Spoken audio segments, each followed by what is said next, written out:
Hello and welcome to Watch Our Crappens, a podcast about all that crap on Bravo that we just love to talk about. This is part 2 of the recap. If you missed part 1, go check out your podcast feed. It's right there. And without further ado, let's get right back into the recap. So then she's like, we all know Lisa will never take accountability for the role that she played in the rumors about Prism and Alibaba. So the fact that she was able to apologize to my husband is enough for me to put a button on that and be done with the Alibaba thing. I'm going to put a button.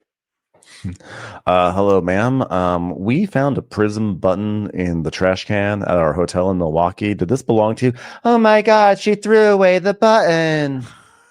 Well, that was so nice, and it was nice to be sitting. It was nice to be sitting here in the audience for such a touching moment. Sean, maybe you should try, because I appreciated the conversation that we had, and I'm sorry that everything this in the flashback, we see her saying, I'm sorry everything that unfolded that way last year, but I did not start nor spread any of these rumors.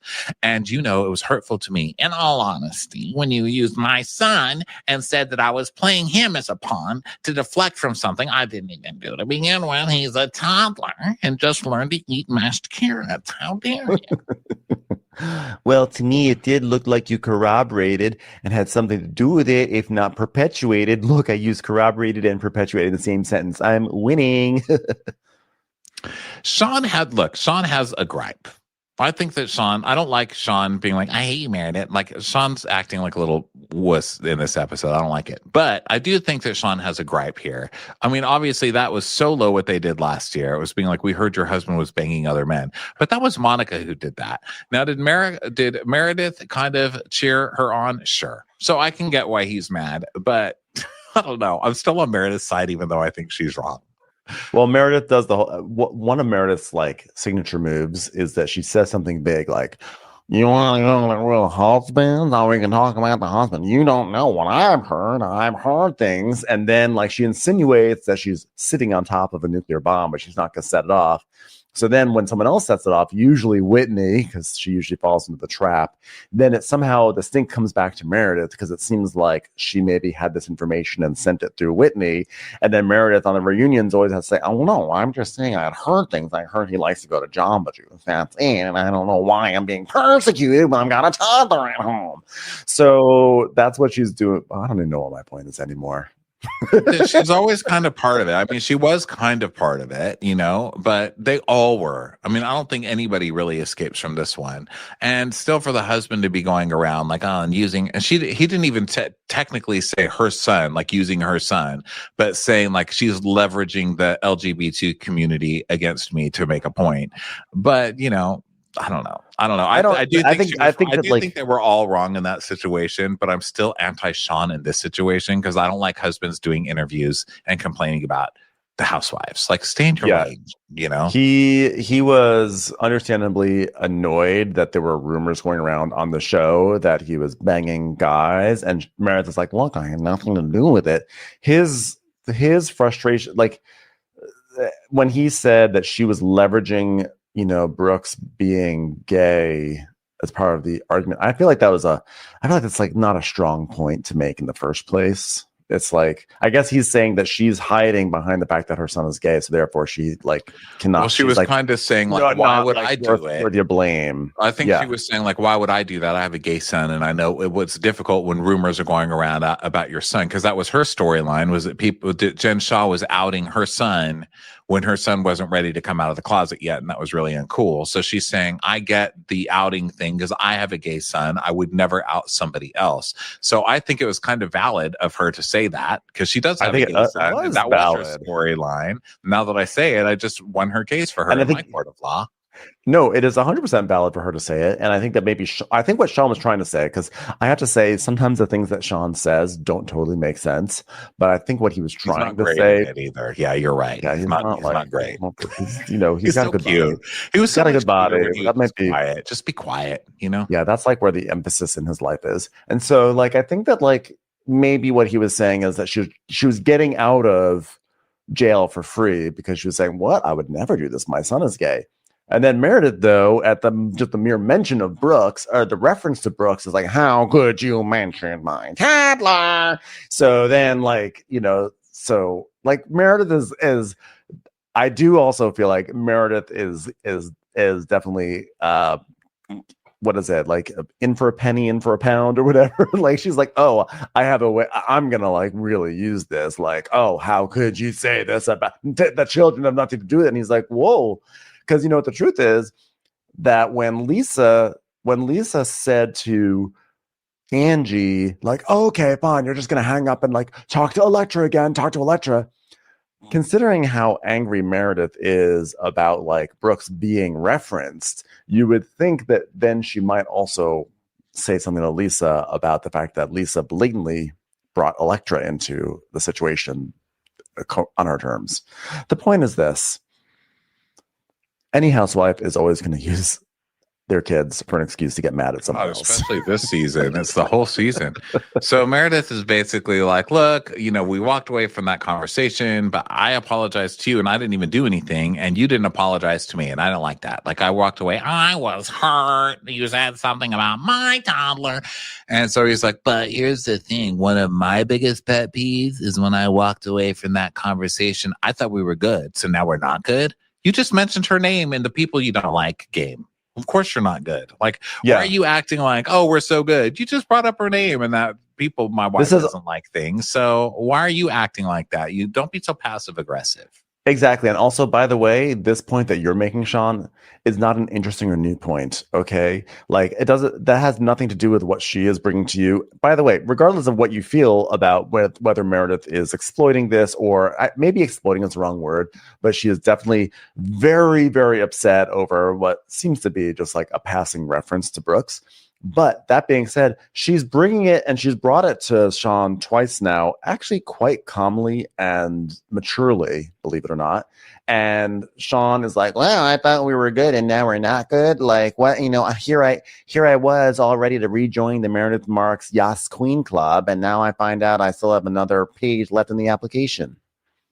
Well, they're all trying to leverage each other's husbands against each other, right? Like, if one husband's going to be rude, or if one husband's going to have to apologize, then every husband's going to have to apologize. And it's like a proxy war against Angie, because Angie's being such a pain in the ass. You know what I mean? So she's like, okay, well, now we'll make your husband apologize. It's like, oh my God, please just leave the husbands alone, because they're all bad at this. So Sean's like, listen, you need to prove to me what I said, because I want to know what you say I said about Brooks, because I didn't say it. And she's like, you said it in the press, and I can pull it up for you if you like to. And she starts doing her like head, like, I will pull it up in the press. He's like, okay. So then Whitney's like, yeah, just say it, because we like proof, Meredith. We like proof here. She goes, well, the gist of it, and these are not your words, but you said I was using my son's sexuality to deflect. And so we hear the audio, and Sean's on a podcast, and he's like, well, she took the opportunity to leverage her son and things like that, knowing this didn't land quite the way they wanted it to. So I don't think that's what she did, though. I don't think she was leveraging Brooks, by the way. So I think Sean is wrong on this one. I think we just talked about it. I think she said, look, I wouldn't do this. And so Sean is like, Meredith, please, I didn't say anything about Brooks in the press, which is, I think, also true. I think Sean is right and also wrong at this exact same time on this. So he's like, I didn't say anything about Brooks. Well, you said her son. And she's like, you did. And then Whitney's like, but then what did she say? What did he say, Meredith? Give the proof. And so Seth whips out his phone, and he's like, Sean Trujillo accuses Meredith Marks of using your son Brooks after gay rumors. Proof, biatch. Like, and everybody's just like, whoa, because he's like, pointing his phone at Whitney. And she's like, did you just call me a biatch? And he's like, yeah, because you lied and said, you just said, show me the proof. So I showed you the proof. Like, not getting it, because I think in his mind, saying biatch is not saying you bitch. I think that I guess it's true. I mean, I said biatch at the beginning of this recap. So I think his joke got away from him. I think his joke got away from him, because when he was reading it like, Okay, guys. Well, this is silly. I'll read it. He's like, well, Sean Trujillo accuses Meredith Marks and da. Biatch. It's like, whoa, wait. I thought we were in a jokey tone right now, Sean. I mean, Seth, but you suddenly got like, you got kind of nasty there. So everyone's like, whoa. Well, even if he used the same tone and just said "suck it" or like "found it," eat your words, suckers, or something like that, it would have been okay. But I think it's the biatch because now it can be like your husband called me a bitch. Yeah. I don't think he meant it that way, but even if you didn't mean it that way, you just said it. At least just say, "Oh, sorry, I didn't mean to call you a biatch." I'm being a straight guy right now. Yeah. Sorry. You know what? Seth is tired of his wife coming under fire with a bunch of lies. That is clickbait. What's the fucking comment? And Angie's like, no, a headline from a random blog proves nothing. Like, she has way too much time on her hands, and she's just looking for drama, which Greeks also actually did create. I wish when she said that could be true, actually. I was about to say that one. I was like, that one actually sounds like I think that was. I think she's got that one. Well, maybe Babylonia was some drama. Whoever did Gilgamesh. So, God damn it. I wish when she said if she's just looking for drama, they put in clips of last time they were in Palm Springs when Angie was trying to make a mark by fighting with Meredith and just chasing her around that bar. And every time Meredith turned away from her, and they were in like those crazy Marilyn Monroe wigs or whatever. And every time she turned away from her, she would just run around her to the other side and be like, and another thing. We are fighting. Meredith's like, we are not fighting. We are fighting. Just kept chasing her around that bar. That shit was funny. So Sean's saying, you're taking it out of context. I didn't say that. And Meredith's like, whatever. So you're saying you never said it. And he's like, I already told you twice. And so she's like, I'm not being a victim. He's like, yes, you are. And so you're not going to apologize? No, I'm not going to. It's not about being sorry. I just don't remember doing this. And she's like, well, it was just a strange response. And he's like, well, let me tell you something. If I said something demeaning towards Brooks, I'll certainly apologize, but I haven't. And I've done none of it. And I'll stand on that and I'll double down on it. Still love you. Will you sign my poster? Before you stand on it, here's a box. That way you can actually stand up on it. I'm sorry. I don't even know why she fought you this long because you were not tall enough to ride this ride. I was not offended at you, Sean, until I realized you were trying to stand above Meredith in that moment. That's just sad. So Meredith is like, I mean, this isn't a real apology, but we're beating a dead horse. Lisa, do you want to make a horse joke? That's so mean. Why would you kill the horse? Anyway, Sean and Angie clearly don't see any wrongdoing, and they think that's fine to talk about someone else's child, toddler, baby boy that way. So noted. Thanks for letting me know. I'm moving on. So time to change the subject. Angie's like, okay, we should change the subject. In other news, like I love Todd. He's one of the funner ones at the table tonight. Ha ha, ha ha ha. Look at Todd. He is not having fun. Todd, let us hear about how Gwen is reconnecting with her grandparents. And Todd's like, we're not going there, Missy. That's it. Turn this car around. You slap that horse on the ass and tell him to turn around before I have it turned into glue. Angie stepping on that landmine by accident. Oh my god! Because we know when the housewives are stirring shit, and we know when Angie was like, "Oops, my bad." Because Angie is not going to try to stir shit up with Todd because Todd's wealthy. She's like, Angie got a taste of a private plane just there. She's not going to mess that up, right? So she's like, "Oh, I am sorry. Greeks invented landmines, by the way." So Bronwyn's like, well, that is not a happier topic, Ange. Okay, it's not happier. It's like, oh, sorry, I did not mean to. Bronwyn's like, go back to the fight. You guys keep laughing. All right, that was hilarious. Would Lisa maybe like to apologize? That would be fun, right? Let's just roll that one back, Lava. So Bronwyn's like, yeah, let's just go back that fight. It's like, it's okay. It was a surprise when it came up with Lisa, and not all surprises are happy. What is a happy surprise would be an apology from Lisa. That would be a very happy, lovely surprise. And Tom's like, well, look, it was well intentioned. Like if one of you guys had brought me a Werther's, that would be very well intentioned, but apparently no one's doing that right now. So let me just rumble into my arms right now. Oh, Lisa's being really great. She went and talked to them, and she's in a hard position, being friends with me, being friends with them, and we're our feeling is that they have not been involved in our child's life since she was born. So I was like, well, it's not our feelings, it's a fact. Well, that's fair. And Lisa didn't mean to step on a minefield. She didn't. I'm the one that showed her the picture, and it was an accidental coincidence that came up, which is funny because it would be kind of an accidental coincidence if Lisa would apologize right now, but she's not going to do. So, yeah. Mm-hmm.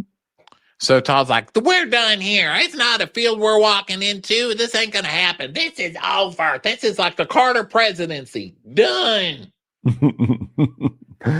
And she's like, well, when Gwen's like, done. So then it's awkward. And he just, like, shuts her down, and he's an asshole. He's a grumpy asshole at this point. And so everybody's like cringing. And Bronwyn's like, wow, I was worried that the ladies were going to embarrass me, and it ended up being Todd. And I do love him, but there's a dynamic around anger and frustration that Todd and I handle very differently. And he has a very specific stopping point, and there's just no going past that stopping point. So. And he's like, it's just going to piss me off. So let's just stay away from it. I'm not going to have this discussion at a dinner table to celebrate our anniversary. It's a personal issue for Gwen and Bronwyn. And me as a supporter of both of them, it's no one's business to discuss at a dinner table. Frankly, it wasn't Lisa's business to bring it up to begin with. But she didn't. Bronwyn did. Lisa could have just said, I know them. They made like the mutual decision to bring it onto the camera because no one had to. All of this happened off of the camera. So I don't know if it's really fair. I mean, look, I know Lisa's an asshole, and I think it's funny that people are calling her out, but Jesus, they're like jumping on her for every little thing. She did not bring this on camera. Your wife did. So the true waspy way to handle it would have been to say, yes, we are going to support Gwen on her journey, but we're not going to talk about it on here because it's between her and her grandparents. And then it just and she said, sorry, she didn't know. And you're the one blustering and going crazy about it and making this a huge deal and now insulting your wife. You look like a fucking idiot, dude. Just shut your mouth. It's time for a commercial. It's time for a Crappens commercial.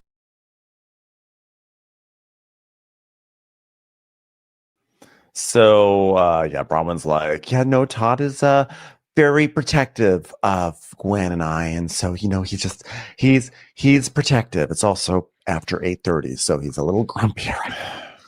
So now it's the next morning, and everyone is heading to cars because they're going to go to Thermal first to watch some racing. And so they're all excited. And Whitney tells us, after dinner, I don't know if it was just pure exhaustion, but we ended up having a really good time. And then this is one of those Housewives phenomenons where they fight like crazy at dinner, and then they all get drunk afterwards and have the best time ever, which has happened with this group multiple times. Yeah, this group is really like, okay, let's clock out, and then they go have fun together. Yeah.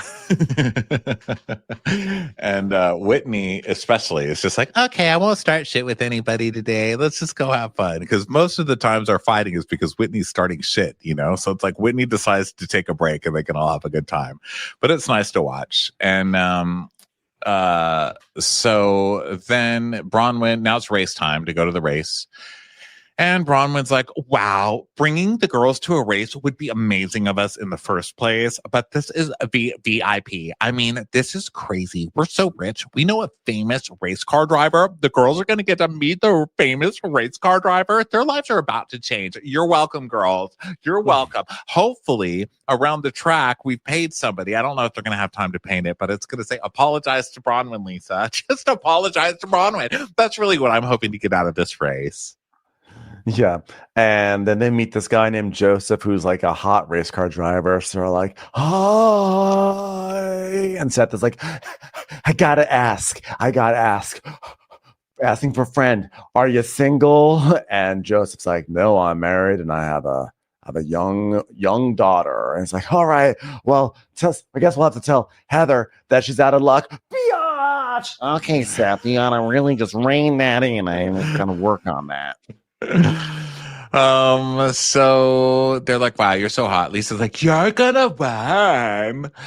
So Meredith is being cuddled by, during the race, Meredith is kind of being cuddled by Justin, and they're just like doing kind of Seth, an yeah. artist pose, like where she's like looking off into the distance, being very serious. And Whitney's like, "Why does Meredith always look pissed off?" And Justin goes, "That's just her resting face." And whereas Justin goes, "Yeah, my ex-wife had that." Wow. So you cheated on her and left your family. That's a good excuse. Justin's really not coming off great this season. No. He's having a rough. So then Bronwyn is she's like, wait, hold on one second. Sorry. Bronwyn's like, okay, Lisa, I think that like maybe we should have a talk and maybe I could elicit an apology from you. And by the way, so they're trying to settle this score, but the cars are so loud and these Indy cars are zooming by. This is actually the perfect time for Lisa to apologize because that way she doesn't have to actually say it. She can just mouth it, and then afterwards she'll be like, "No, I totally said it. Yeah, I apologize. It's, you just didn't hear it, but I apologize." So yeah. And so Bronwyn's like, "Well, I can't."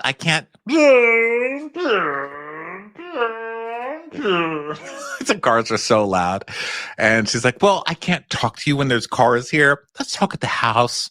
Okay. I just don't want to have a scene in front of everyone. So maybe when we get back to the house, you can make some time for me. We can chat. That sound okay?"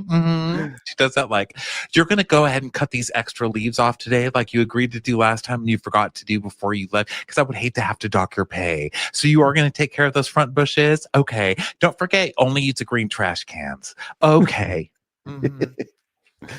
So now they go back to the house after this exciting excursion to thermal, and Angie and Seth are in the back. Angie and Sean are in the backyard, and Seth walks out and he's like, "Well, guys, just want to say goodbye. It was fun. Hope you have a good flight back home." Biatch! It's like, okay, Seth, that was really aggressive. Please work on that. Well, I'm headed back to Ohio, the great Columbus, Ohio. 1492, Columbus sailed the ocean blue. I am Greek. And Seth We invented that. Greeks invented the Columbus rhyme, actually. We didn't understand it for so many centuries. So Seth leaves, and Angie's like, "Wow, he was in a hurry to get to the airport." And Sean's like, Well, I mean, that was interesting. Like last night when we were talking and he brought up like clickbait and then calling you guys biatches. And like calling you biatches, he means bitches. Stop it, Sean. He's really connecting a lot of dots. Sean, fucking Detective Sean over there. Well, the thing is, they were quiet today at the race, and I don't know if there is something else going on. ... He's like, "You're right. You know what I think is going on? I think they didn't want to talk to each other. Okay, let's work on those connecting dots, Sean." And Sean. So then Whitney comes over, and Angie's like, "Yeah, we were just talking about when he said biatch." And Whitney's like, That was so unnecessary and rude and like uncalled. Don't you mean uncalled for? What? So then Justin is like, "Yeah, when did men start getting involved in everything? I mean, you would have thought that we learned our lesson at Angie's." "Oh, yeah, Seth wasn't at Angie's." Shocking. I was like, "Well, what was that all about?" This is because all the guys, I guess, were like, "Let's stay out of women's business." And Seth wasn't there for that meeting. So Whitney was like, didn't you already work this out? And then they brought it back again is another problem. That's exactly what you did at that dinner. Be quiet. Yeah. And so she's like, "Well, that's what I'm so sick of. Like you work it out. And then when you turn around, like you didn't work it out. Like it's still a problem. Like, Lisa, do you regret calling Justin fuck?"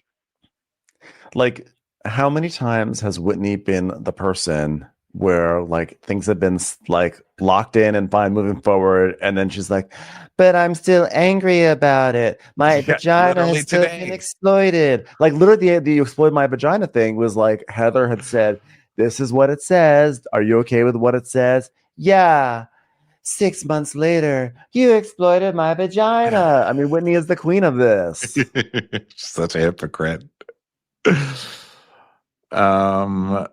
So yeah, this guy is like asking for a review. No, I'm not going to give you a review. Stop texting me. Fucking spamming me for reviews. You know what? I'm going to say, here's my review. Stop spamming me. Okay. He's like, I don't know. Last time I thought when I finished the job, I thought that we were on good terms, and now you won't give me a review. This is what I hate. I find out afterwards we still have an issue. So then, yeah. So Whitney's like, yeah, she always has a problem with you and I.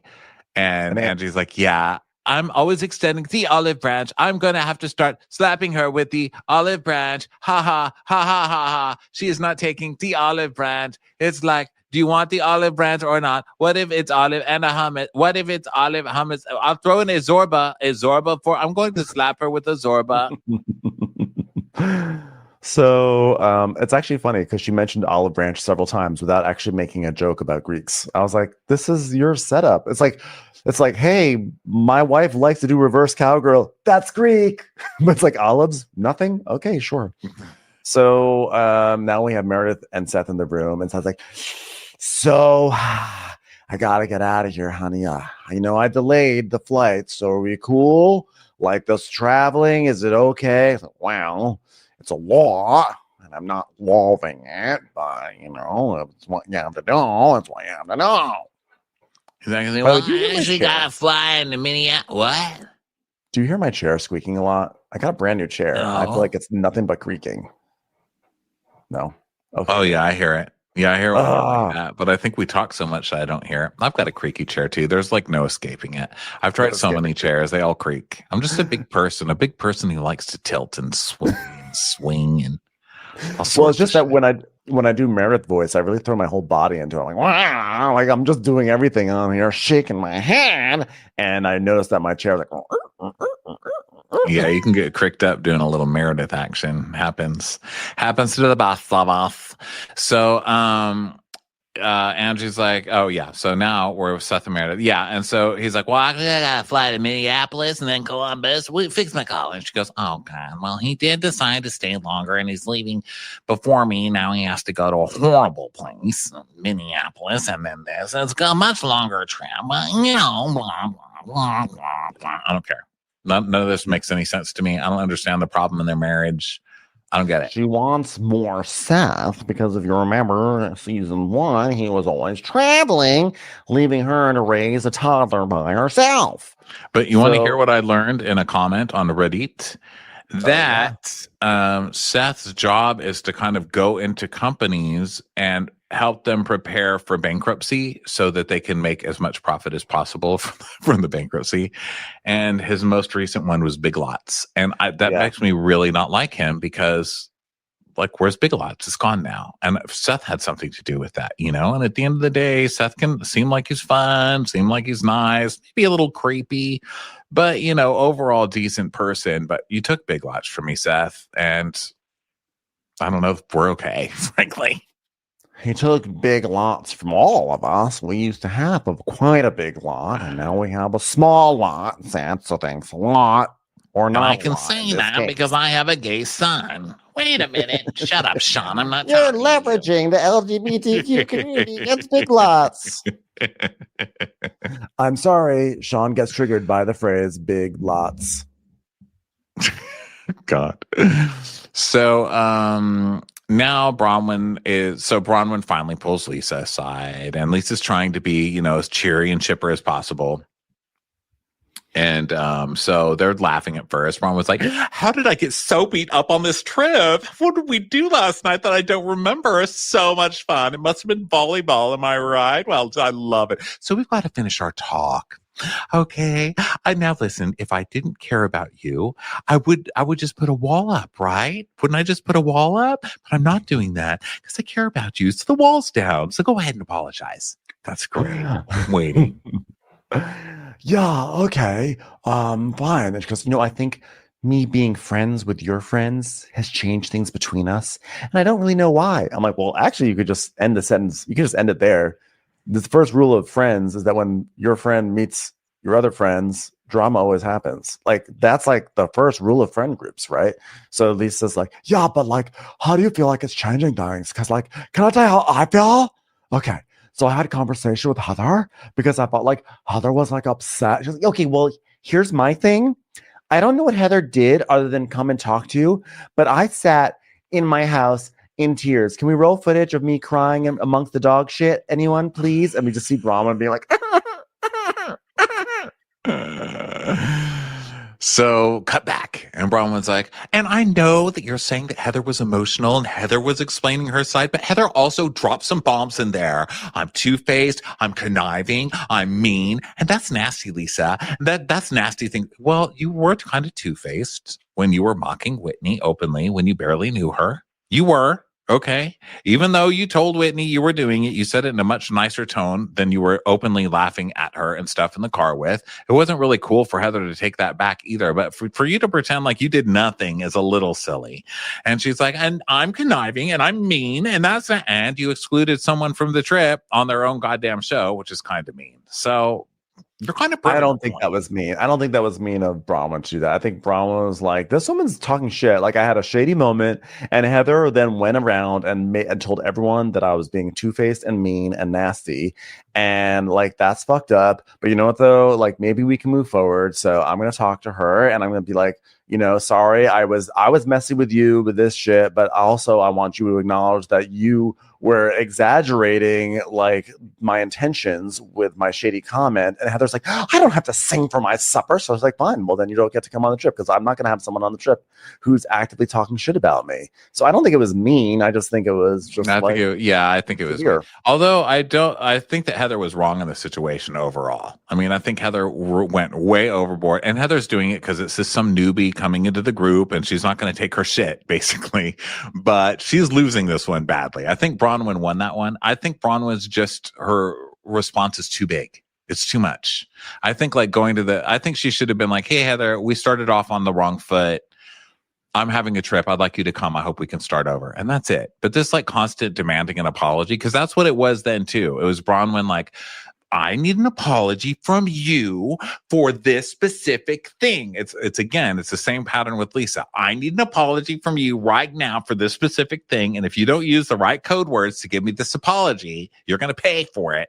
And I just think that's the wrong way to go about it. It's like it just gives me the air of somebody who's constantly getting what they want and they're not getting it exactly the way they want. And so she's throwing a hissy fit and being like, fine, I'll come onto your show and not let you come on the cast trip then, bitch. But to be fair, I mean, like, this is the show where everyone in the cast does that exact thing. Everyone is always demanding apologies all the time. And you also saw not this intensely. It's just Meredith like just did it. Meredith just did it. And Meredith does it all the time. And we love Meredith. I mean, I love Meredith. You know, I think Bronwyn was. Well, Bronwyn's no Meredith. They're all saying that's fair. She doesn't have that yet. She just got here. You know, I don't think what Bronwyn did is any meaner than anything that Heather did. I think what Heather did was meaner. And I don't know. I don't think what Bronwyn did was mean. I think that she basically was like, why would I spend money on this person who is actually talking shit about me and won't even like apologize the way I apologize because I was messy, but she won't apologize because she was being messy, and that's fucked up. So why would I invite her to my thing? Okay, so then Bronwyn's like, well, so Lisa's like, well, I get why you feel that way. What I'm trying to tell you, and she's like, well, wherever it came from, I just feel like either you don't want to say to Heather in that moment, like I don't know that Bronwyn's never been that way, but you know, or frankly, if you don't say that, you do believe that I'm two-faced. And so she, repeats the whole thing, like why she's mad at Lisa. And then Lisa's like, well, I felt like I was in the hard place because I'm like in some situations, like it was confusing. And she's like, oh, wow, Lisa. And she goes, okay, now you're not going to listen to me. She goes, oh, well, I mean, I'm taking that weird, Lisa. I'm taking that weird what you just said. Why are you so mad? I will say that I do think that Bronwyn is taking Lisa's stance a little bit extremely, because Bronwyn's basically like, the fact that she did not stand up for me means that she herself thinks I'm two-faced. And I'm like, well, I don't think it means that necessarily. I think she may just be like, I like both of you, and this is an awkward position for me to be in. So Lisa's like, listen, you have to listen to me.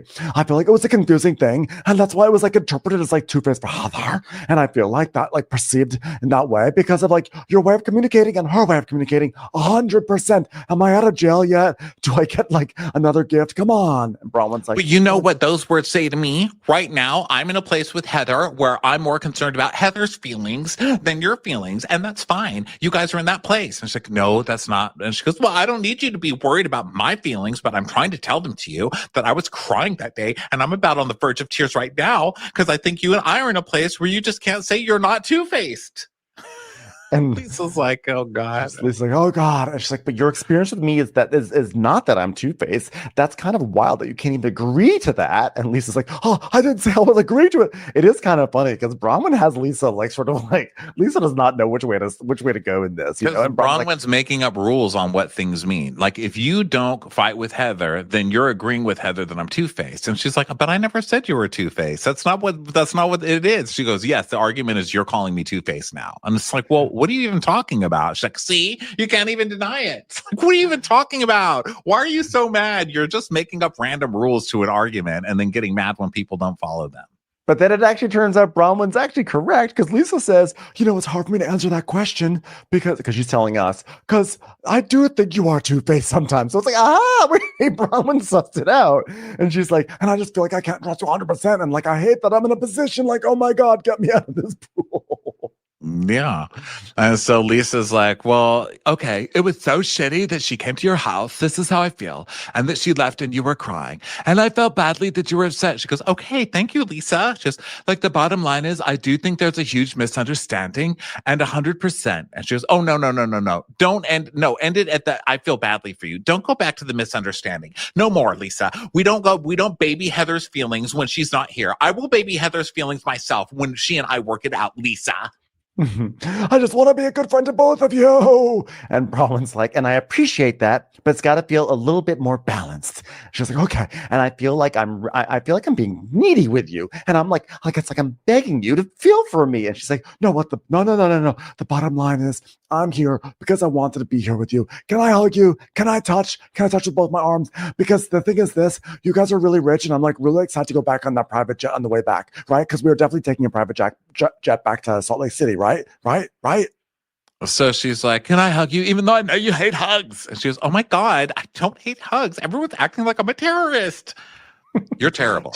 I'm terrorists are like, right wait a second. This is an emotional terrorist. I cannot wait to see her bloom because I have a feeling she's going to get 20 times as bad. Because you know what I've noticed on these shows over all these years, and this is one thing that's held true. Nobody gets more chill. Like maybe 98% of people do not get more chill. Yeah. They only become more intense. The only people I could say maybe that have gotten more chill over the years, well, I guess there are some, right? There's like Luann. She's totally different. Anyway, we don't have to go through a history lesson, but for the most part, people really go nuts on this show, on these shows. I do predict. I mean, I think Bronwyn is a fantastic casting, and I think I really love her. But I do suspect she may have like a Leah, what's her face arc. You know, where great first season, swan dive second season on Roni, but we'll see. Yeah. But I overall, you know, she's poking at my nerves for sure. And she's making me like annoyed, but I like that, you know, I like that about these shows. And I do think she's good casting overall. Yeah. And I see where she's going to fall apart. Like everything that you don't like about her, I see how that is going to be. Those are going to be issues that are not going to go away. And I think you will be ultimately vindicated because I see her like all those things are gonna, but for right now, she's still in the pocket for me. Like I was like, she's still on the good side for me. Okay, so now it's time to pack and go home. And Bronwyn's packing with Todd. She's like, honey, do you have your breathing machine? Oh God, Todd, what would you do without me? And he just doesn't answer her. She goes, I noticed you're not responding. So, and he just ignores her. And the producer's like, so Todd, would you ever do this again? He's like, no, I won't ever do this again. Jesus Christ. So they're all gathering out front, group photo and everything, and then they're just like, okay, fun, okay, so how are we gonna get home? So everyone's like looking at their flights, you know, and and everyone's checking that stuff out, and just like milling about. Nothing could go wrong. Everything's lovely. Angie's looking, and she's like, "Oh," she's like, "Let's see, Sean's sitting in 19A," and then Lisa's like, "Oh," and Angie's like, "What's wrong? Like, where are you sitting?" She goes, "I don't know. Oh my god, oh my god, what's happening? The world is swallowing me up right now. I don't carry coach. I don't fly coach. No one wants to be the last one to get off the plane. Oh my god, I'm sitting coach. Oh my god." She says, "Oh my god, I gotta go. I gotta go to the airport so I can fix my ticket."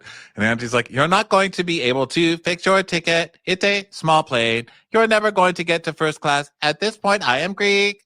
And Angie's like, "Oh, whatever, It's like, it's okay." She says, "I'm on 19A, Angie. Hopefully I'm sitting by you." And Bronwyn's like, no, she said, Angie says, Bronwyn's like, "Guys, honestly, it's a small plane. There were only 4 seats in first class. So I put Todd and I's skanky asses up there, and I put you guys next to your husbands in the best seats that there were. It's like a 65-minute flight." Lisa goes, "With none of the accoutrements." Oh! And by the way, first class on those small planes, you just get like an orange juice at takeoff. Like, that's it. It's like slightly wider seats. It's really not that big of a difference. But Lisa's... Yeah, those are a ripoff on those planes anyway. Yeah, she's like, "We're not going to be basic. Do you guys want to do it? Oh, we're not going to do this. We're not going to do this." So she is losing her mind. She's looking at ways to like change her flight. She's like, "Oh my God, I'm in 17C. Look, I'm in 17C. I can't remember the last time I flew in the back of a plane. I am literally in 17C. Oh. So Lisa's like, "Oh my God, you know what? I want to get home to Henry, but I like hate this. I like hate this, John. It's so uncomfortable." He's like, "So you want to make it longer and get home later just so you can sit in a bigger seat?" "Yeah, I know you don't. But listen, I haven't flown coach since I was in college. We'll go on a flight and we'll see if there's any first class ones available." It's like, I can't do it. I can't do it.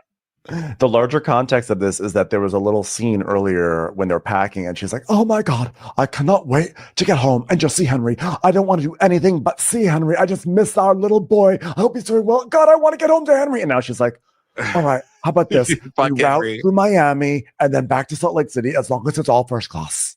It's so funny. So he's like, "Okay, so everything's sold out, Lisa." She's like, "Oh my God, you're kidding."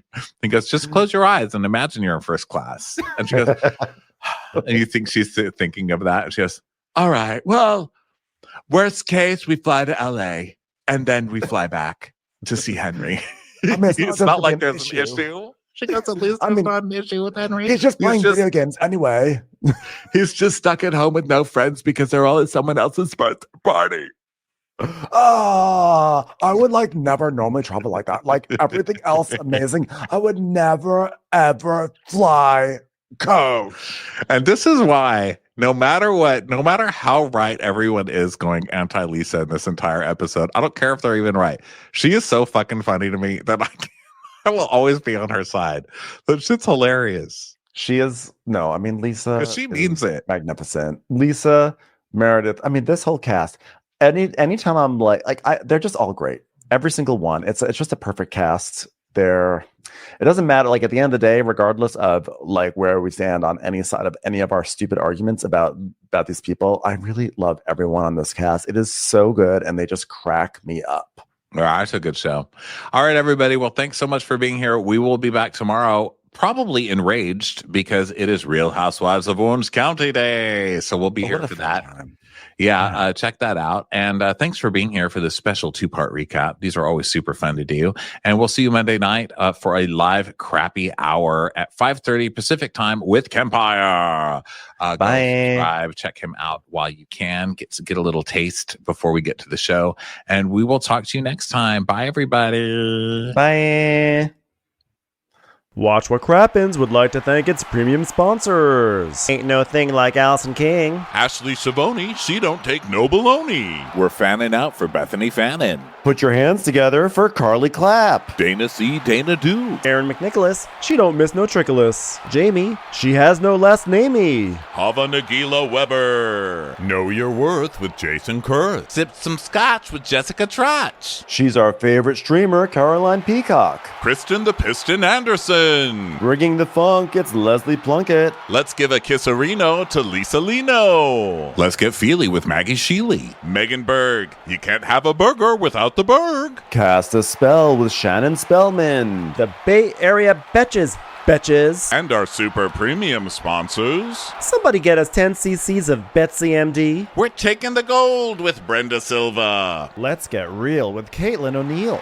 Don't get salty with Christine Pepper. Can't have a meal without the Emily Sides. Nobody holds a candle to Jamie Kendall. We got our wish, it's Jen Plish. She's not harsh, she's Jill Hirsch. She's a little bit loony. Junie. My favorite Murdo, Karen McMurdo. We love him madly, it's Kyle Pod Shadley. Let's go on a bender with Lauren Fender. The incredible edible Matthews sisters. Give him hell, Miss Noel. Ring that bell for Rachel. She's the queen bee, it's Sarah Lemke. Shannon, out of a cannon, Anthony. Let's take off with Tamla Plain. She ain't no shrinking Violet Kuchar. We love you guys.